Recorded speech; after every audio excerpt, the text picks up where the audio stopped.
Okay, magandang hapon. Ang lulutuin natin ngayon ay adobo. Lalagyan natin ng bell pepper.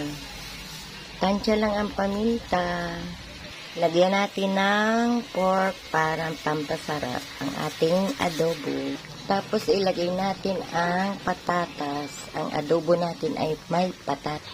Tsaka lagyan na rin natin ng pineapple para masarap ang adobo. Haluin lang natin hanggang sa lumambot ang patatas kasi luto na yung ating karne. Halu-haluin natin hanggang sa lumambot ang patatas.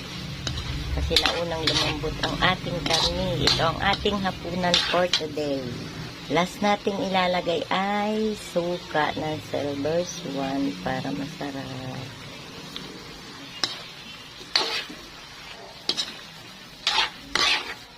Okay.